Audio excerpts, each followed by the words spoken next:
Será que a Igreja Adventista do Sétimo Dia é uma igreja a mais? Deus precisaria disso? Eu creio que não. Se você pensar que a Igreja Adventista é uma igreja a mais entre todas as 42 mil, então você está errado. Ela não é uma igreja a mais. Ela é um movimento profético mundial. Não tem como comparar. Não somos melhores do que ninguém. Não somos melhores do que nenhuma igreja outra cristã. Mas, queridos, Deus tem algo especial com este movimento profético, que Ele fez nascer. Foi nascido pela vontade de Deus e dentro do calendário divino. O calendário divino marcou 22 de outubro de 1844, exatamente no final dos 2.300 anos, a maior profecia da Bíblia, de Daniel capítulo 8, verso 14, marcou para esta data o surgimento na terra de um movimento, o último movimento profético do mundo, nesta última geração do mundo, que prepararia um povo para a volta de Jesus. É uma missão especial, uma mensagem especial, diferente de todas as outras mensagens. A Igreja Adventista não nasceu para pregar aquilo que todos já estavam pregando. A Igreja Adventista nasceu para pregar uma mensagem esquecida, pisada, abandonada, e exaltar a lei de Deus diante do mundo, e pregar as 3 mensagens angélicas de Apocalipse capítulo 14. Sabem, queridos, como igreja, nós podemos estar enfrentando hoje, mais do que em qualquer outra época, uma crise de identidade. Nossas crianças, nossos jovens já não sabem mais quem somos. Por isso muitos estão deixando a igreja. Não há razão, eles dizem, não há razão para eu ser parte dessa igreja, sendo que tem tantas outras mais bonitas, mais bem estruturadas. Enfim, por que ser dessa e não ser daquela? Eles não conhecem a história. Eles não sabem de onde viemos e por que a Igreja Adventista existe no mundo. Se nós perdemos a nossa identidade, nós perdemos tudo. Perdemos tudo. Desaparece a razão da existência da Igreja Adventista. Uma nova geração adventista que já não se lembra de como tudo começou. A Igreja Adventista só atrai pessoas porque ela tem uma particularidade que Deus deu. Ela é profética. Ela é profética. É por isso que nós nascemos de um grupinho pequenininho de irmãos nossos, lá em 1844, pessoas pobres, pessoas em pequeno número, mas se tornou num movimento mundial, irmãos. Em mais de 200 países, nós temos uma particularidade. Somos um movimento profético. Nós não precisamos nos envergonhar, e sim nos alegrar, porque Deus tem registrado na Bíblia. Por que nasceu a Igreja Adventista? Por que a Igreja Adventista nasceu de um desapontamento? O cristianismo nasceu de um desapontamento, que representou a morte de Jesus na cruz. Foi dali que nasceu o cristianismo. Do desapontamento e da decepção da morte de Jesus na cruz, quando todos esperavam que ele fosse o rei de Israel. Mas dali nasceu o cristianismo. E a Igreja Adventista nasceu de um desapontamento. 22 de outubro de 1844, quando todos pensavam que seria a volta de Jesus. Eu já fui várias vezes com a minha esposa lá na Rocha da Ascensão. 4, 5, 6, não sei quantas vezes já fui lá. Já realizamos a Santa Ceia ali em cima na Rocha da Ascensão, onde ali estavam os irmãos, do lado da capelinha de Guilherme Miller, na fazenda de Guilherme Miller. E, queridos, é uma emoção quando pensamos naqueles irmãos a noite toda esperando a volta de Jesus. E passou o 22 de outubro e Jesus não veio. Queridos, a decepção pela qual eles passaram estava profetizada na palavra de Deus. Eu quero que você abra a sua Bíblia agora em Apocalipse capítulo 10. Apocalipse capítulo 10. Será que Deus deixa que você passe por decepções? Será que Deus deixa que seu carro 0 quilômetro e que você tenha um carinho todo especial seja arriscado, amassado, batido? Você pode pensar, não, Deus não vai permitir isso. Vai permitir. Será que Deus pode deixar você ter um câncer? E você pode pensar, não, Deus não vai permitir isso. Vai. Permitiu a minha esposa de ter um câncer. Deus não impede você de ter um câncer. Mas Ele faz com que você saia do câncer mais forte do que antes. Amém. como a minha esposa saiu do câncer, mais forte do que nunca. Amém. Ela tinha medo de tudo e agora não tem medo de nada. Queridos, Deus permite sim o desapontamento, mas não para destruir, mas para fortalecer, para que você tenha resistência, determinação, garra. E assim que nasceu a Igreja Adventista, de um desapontamento milerita, dos adventistas mileritas. E este desapontamento já foi profetizado na palavra de Deus em Apocalipse capítulo 10. Abra sua Bíblia. Aqui nós temos. Vamos ler aqui em Apocalipse 10. Vocês vão ver aqui um livrinho aberto. Vamos ler o capítulo 10, verso 1 em diante. Esse anjo forte que descia do céu, vestido de uma nuvem, estão lendo comigo aí o verso 1? E por cima da sua cabeça estava o arco celeste, e o seu rosto era como o sol, e os seus pés como colunas de fogo. Este anjo não era anjo, era Jesus. Jesus é mencionado na Bíblia muitas vezes como anjo, mas ele não é anjo. É uma maneira da Bíblia se referir a ele como sendo o anjo do concerto, o anjo do Senhor. Queridos, este ser poderoso, que tinha o seu rosto brilhando como o sol e os seus pés como colunas de fogo, e o verso 2 diz que ele tinha na sua mão um livrinho aberto, e pôs o seu pé sobre o mar e outro esquerdo sobre a terra, mostrando a sua soberania sobre o mundo. Eu sou Deus, eu tenho domínio sobre o mar e tenho domínio sobre a terra. Ele é soberano, Jesus é soberano, o leão da tribo de Judá. O Cordeiro de Deus é o leão da tribo de Judá. Ele é o vencedor. E ele tem um livrinho segurando na sua mão, irmãos. Mas o livrinho está aberto, mas nem sempre esteve aberto.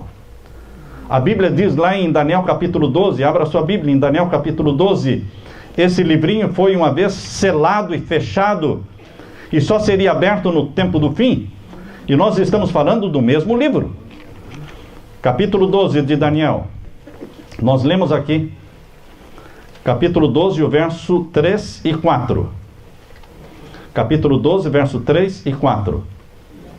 Os entendidos, pois, resplandecerão como o resplendor do firmamento. E os que a muitos ensinam a justiça refugirão como a estrela, sempre e eternamente. E tu, Daniel, fecha estas palavras e sela este livro. Existe na Bíblia um livro selado e fechado, no Antigo Testamento. E não é outro senão esta porção do livro de Daniel que falava sobre o tempo do fim. A porção do livro de Daniel que não falava sobre o tempo do fim não foi selada. Mas a porção que falava das 2.300 tardes e manhãs, os 2.300 anos, da data de 1844, essa porção do livro que falava sobre o juízo celestial no tempo do fim, esta porção foi selada. E Daniel não entendeu. E não foi entendido antes de chegar o tempo do fim. Mas finalmente chegou o tempo do fim, irmãos. 1798, todos os teólogos adventistas entendem que 1798 foi o início do tempo do fim. Já estamos no tempo do fim há muito tempo, irmãos. É bom que tenhamos consciência que nós estamos no fim do tempo do fim. Estamos vivendo no fim do tempo do fim. Não há tempo para brincar, não há tempo para investir na terra, tem que investir no céu. Jesus virá, porque nós estamos há muito tempo no tempo do fim. Desde 1798, diz aqui o verso 4, capítulo 12, verso 4, e tu, Daniel, fecha essas palavras e sela este livro, até ao fim do tempo. Muitos correrão de uma parte para outra e a ciência se multiplicará. A ciência que se multiplicou, irmãos, não é somente telefone, iPhone, iPod, aviões, televisão, internet, não. A ciência que mais se multiplicou foi a ciência da compreensão profética. A ciência profética. Os livros proféticos foram abertos, foram entendidos. O conhecimento profético se multiplicou no tempo do fim. Porque o livro selado foi o quê? Aberto. Por isso que lá, queridos, em Apocalipse, voltando para Apocalipse capítulo 10, você vai encontrar o livrinho na mão de Jesus, um livrinho aberto. Porque não é um livro mais fechado, selado, mas um livro aberto. Vamos voltar a ler Apocalipse capítulo 10. Aqui nós lemos. Abra sua Bíblia. Verso 3. Capítulo 10, verso 3. E clamou com grande voz, como quando brama o leão. E havendo clamado, os 7 trovões fizeram soar as suas vozes. Não vamos pregar sobre os 7 trovões, esse é outro sermão. E sendo ouvidas dos 7 trovões as suas vozes, eu ia escrevê-las. E ouvi uma voz do céu que me dizia: sela o que os 7 trovões falaram, e não o escrevas. O livrinho está aberto, que é a porção do livro de Daniel. Mas a mensagem dos 7 trovões foi selada. E o anjo, verso 5, e o anjo que via estar sobre o mar e sobre a terra levantou a sua mão ao céu e jurou por aquele que vive para todo sempre, o qual criou o céu e a terra e o que nela há, e o mar e os que nele há, que não haveria mais demora. Outra tradução diz: não haveria mais tempo. Mas nos dias da voz do 7º anjo, quando tocar a sua trombeta, se cumprirá o segredo de Deus, como anunciou aos profetas, seus servos. Então é na voz do 7º anjo, da 7ª trombeta, que o segredo de Deus é dado a conhecer. E agora diz o verso 8: e a voz que eu do céu tinha ouvido tornou a falar comigo e disse: vai, toma o livrinho aberto da mão do anjo, que é Jesus, não é? Que está em pé sobre o mar e sobre a terra. Eu fui ao anjo dizendo-lhe: dá-me o livrinho. E ele me disse: toma-o e come-o, e ele se fará amargo no teu ventre, mas na tua boca será doce como o mel. E eu tomei o livrinho da mão do anjo e comi-o, e na minha boca era doce como o mel, e havendo-o comido, o meu ventre ficou amargo. Queridos, aqui está a decepção do povo adventista milerita, predita na palavra de Deus. Porque a esperança da voz de Jesus era doce como mel. Eles estavam esperando ver os seus entes queridos que tinham morrido. Eles nem colheram a seara. Muitos tinham batatas para colher, tinham cereais para colher. Não colheram porque Jesus estava voltando. Não colheram. Queridos, e Jesus não veio. E agora eles não tinham o que comer. E agora eles tinham o escárnio da população. Todos escarnecendo deles. Perguntando: vocês não foram para o céu? Não vão subir mais para o céu? Queridos, foi muito triste o sofrimento dos nossos irmãos. Tiago White, um jovem pregador naquele tempo, ele era novinho naquele tempo, Tiago White. Ele escreveu dizendo: o desapontamento com a passagem do tempo foi amargo. Crentes fiéis haviam deixado tudo por Cristo e compartilhado sua esperança como nunca antes. O amor de Jesus enchia cada alma. E com desejo inexprimível oravam: vem, Senhor Jesus, vem logo. Mas ele não veio. E voltar então para os cuidados e perplexidades da vida, diante de toda a zombaria, de todos os insultos dos descrentes que escarneciam como nunca antes, era uma prova terrível de fé e perseverança. Palavras de Tiago White. A abertura do livrinho de Daniel foi verdadeiramente doce na boca, mas foi amargo no ventre. Mas os decepcionados crentes adventistas, Jesus tinha uma mensagem de esperança e uma missão e um desafio para aquele povo decepcionado, provado. E a missão de Deus está no capítulo 10, verso 11. Deus levantou o rosto deles, Deus levantou a cabeça deles, disse: olhem para frente, para cima, porque agora eu vou dar a missão de vocês na terra. Vocês têm uma missão. Vocês passaram pelo desapontamento. Houve um engano. Não era a volta de Jesus. Era o início do juízo celestial. Quando Jesus Cristo, no Santíssimo do Santuário Celestial, iniciou o juízo celestial. O tribunal de Cristo. Mas eu tenho uma missão para vocês na terra. Qual é a missão? Leiam comigo, capítulo 10, verso 11. E ele me disse: importa que profetizes outra vez a muitos povos, e nações, e línguas, e reis. Importa que profetizes outra vez. Importa que profetizes outra vez.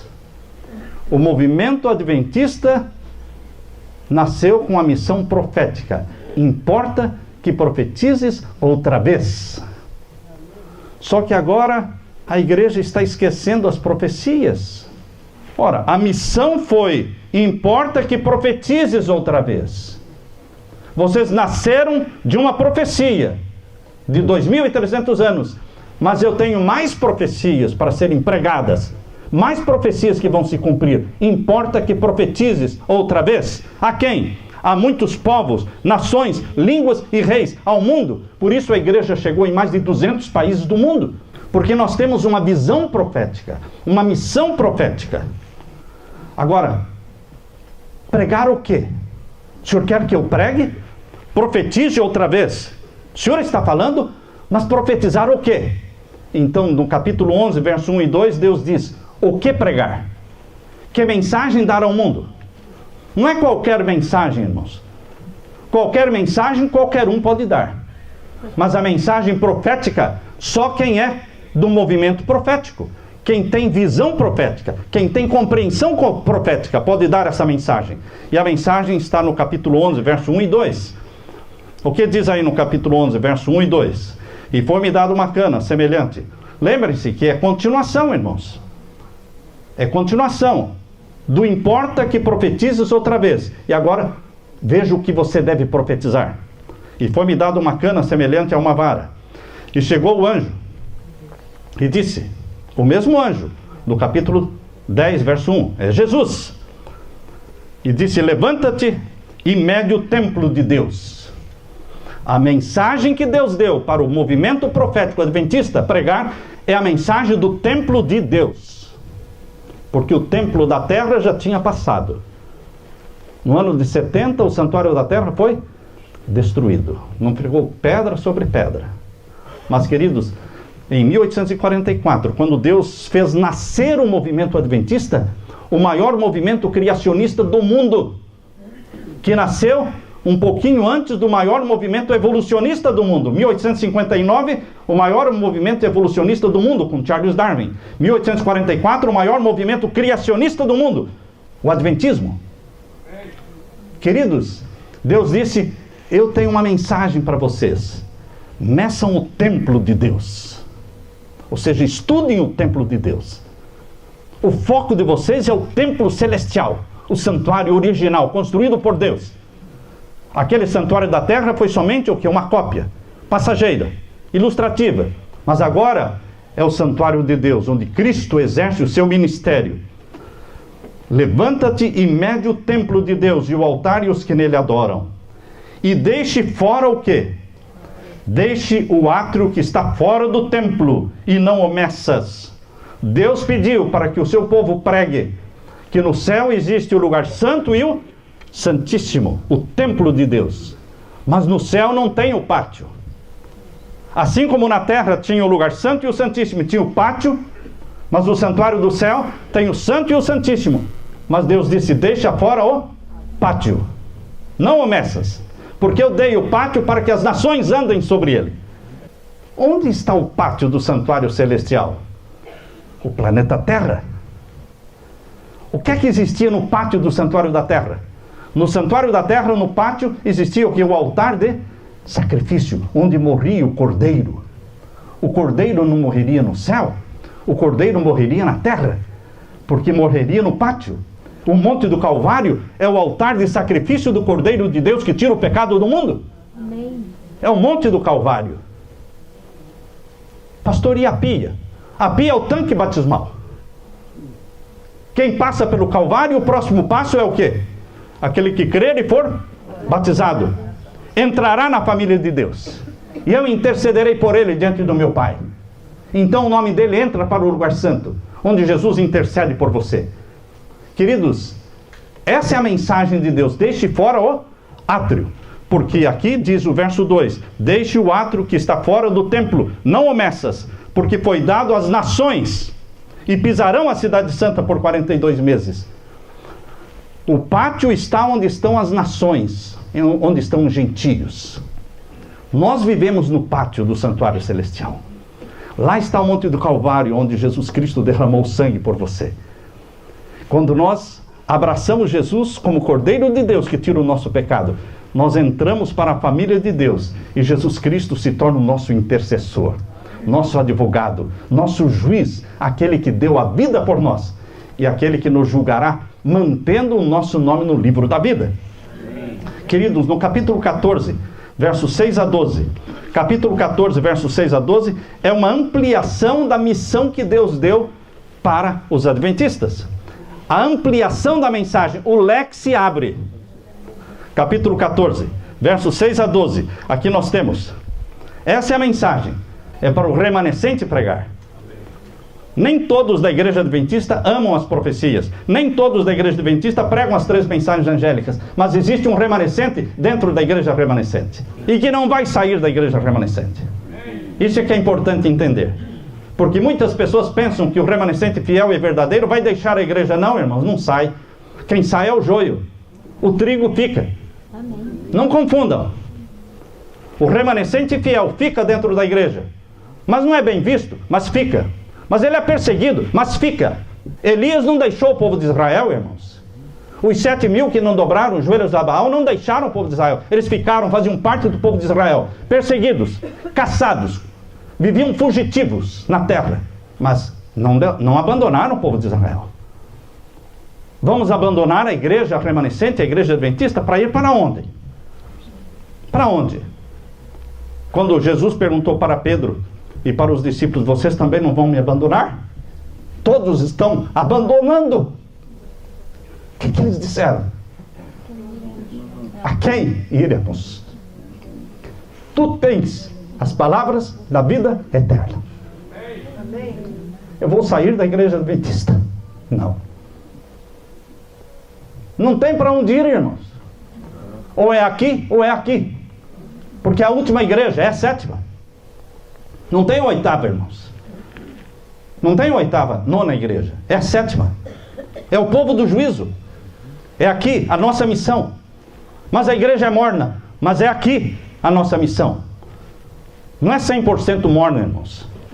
Não é 100% morna. Existem 7.000 que não dobraram os joelhos a Baal? Existem 7.000 que não bebem o vinho de Babilônia? Existem. E você é convidado para ser um deles. Queridos, as 3 mensagens angélicas foram dadas por Jesus, escritas por Jesus, para serem pregadas pelo movimento adventista profético. Estão aqui no capítulo 14, versos 6 a 12. E vi outro anjo voar pelo meio do céu, e tinha um evangelho eterno, para o proclamar aos que habitam sobre a terra, e a toda nação, e tribo, e língua, e povo, dizendo com grande voz: temei a Deus e dai-lhe glória, porque vinda é a hora do seu juízo. Não é um juízo qualquer, irmãos. Não é um juízo celestial para julgar você. Lógico que eu e você seremos julgados nesse juízo, mas o juízo não foi montado por sua causa. O juízo celestial foi montado por causa de Deus, o Pai, ou acusado por Satanás, e que precisava ser defendido pelo Filho. O Filho defendeu o Pai no céu e expulsou Satanás, o acusador. E agora marcou um tribunal celestial, um tribunal cósmico, irmãos, onde o nome de Deus será reivindicado, o caráter de Deus será reivindicado diante do universo, neste juízo celestial. E Deus vai ser mostrado como inocente das acusações feitas por Satanás. E Jesus Cristo usa a vida dele e usa a sua vida para defender o Pai no juízo celestial. Por isso diz aqui, irmãos: temei a Deus e dai-lhe glória, porque chegou a hora do juízo do nosso Deus. É um privilégio fazer parte do juízo. É um privilégio saber que a minha vida será usada, como a vida de Jó foi usada, para exaltar Deus e a sua lei. A tua vida será usada por Jesus no juízo celestial para mostrar que a lei de Deus é santa, justa e boa. Satanás diz que a lei de Deus não é santa, não é justa e não é boa. Mas existe um Jó, existe um Daniel, existe um João, existe um Marcos, existe uma Maria. Existem pessoas na terra que fazem parte do remanescente de Deus e que são filhos de Deus, e que eles dizem: a lei de Deus é santa, justa e boa, porque Deus é santo, justo e bom. Isto cala a boca de Satanás no tribunal, porque Deus não usa argumentos de palavras, Deus usa vidas. Deus usa vidas. Você, meu irmão, foi chamado para ser filho de Deus, para defender o Pai. Não existe outra razão para você viver na terra. É só para defender o Pai. Filhos só vivem em função do Pai. Jesus vivia em função do Pai. O foco de Jesus era o Pai, sempre o Pai. Eu não faço nada de mim mesmo, se o Pai não fizer. Eu vim para fazer a vontade do Pai. Ele nunca perdeu o foco. Você não pode perder o foco, meu irmão. Satanás está irado não com aqueles que guardam os mandamentos dos homens. Ele está irado com aqueles que guardam os mandamentos de Deus. Porque ele já foi expulso do céu, porque ele falou contra a lei de Deus. E agora existe na terra um povo que exalta a lei de Deus, e ele tem raiva desse povo que exalta a lei de Deus, dizendo que a lei de Deus é santa, justa e boa. E tem prazer na obediência aos mandamentos de Deus. Isso aí cala a boca de Satanás, ele tem raiva deste povo. Por isso dizem em Provérbios 29:18, não havendo profecia, o povo se corrompe. Mas não é só pregar profecia, irmãos, porque o final do verso diz assim, mas o que guarda a lei, esse é feliz. O capítulo 29 de Provérbios, verso 18, ele cola o pregar profecia com o guardar os mandamentos de... Não é essa a missão adventista, irmãos? Vou ler de novo esse verso. Não havendo profecia, o povo se corrompe. Todos leem somente esta parte do verso. Mas por que a profecia é importante? Porque ela produz o quê? A guarda dos mandamentos. O povo que guarda a lei de Deus é feliz. E o pastor George Knight, ele diz assim, na página 370, da meditação matinal que ele escreveu, ele diz, a única coisa a temer, presta atenção, a única coisa a temer, não são duas, três coisas, a única coisa a temer é o esquecimento de como Deus nos conduziu na história passada. Nós viemos da profecia, e nós somos da profecia. Não são os pastores que têm que pregar profecia, irmãos. Não são somente os anciãos. É um movimento profético adventista. É todo membro da igreja adventista tem que ser um profeta. Importa que profetizes outra vez. Quem? Você. Você não é um membro fiel deste movimento profético? Importa que profetizes outra vez. Quando você está pregando profecia, você está profetizando para a glória de Deus. Importa que profetizes outra vez. Quem? Você, eu, nós, movimento profético do tempo do fim. Deus te chamou para isso, meu irmão. Sacudir o pó da mornidão laodiceana e ousar pregar a profecia, preparando um povo para a volta de Jesus. Importa que profetizes outra vez. Você está disposto a aceitar esse chamado, esta missão de Deus? Quero ver a sua mão. Quero ver a sua mão. Louvado seja Deus. Derrama sobre nós o Espírito Santo. Prepara-nos para a volta de Jesus. Salva as nossas famílias, nossos filhos. Em nome de Jesus, clamamos por tua misericórdia e te agradecemos. Amém, Senhor. Amém.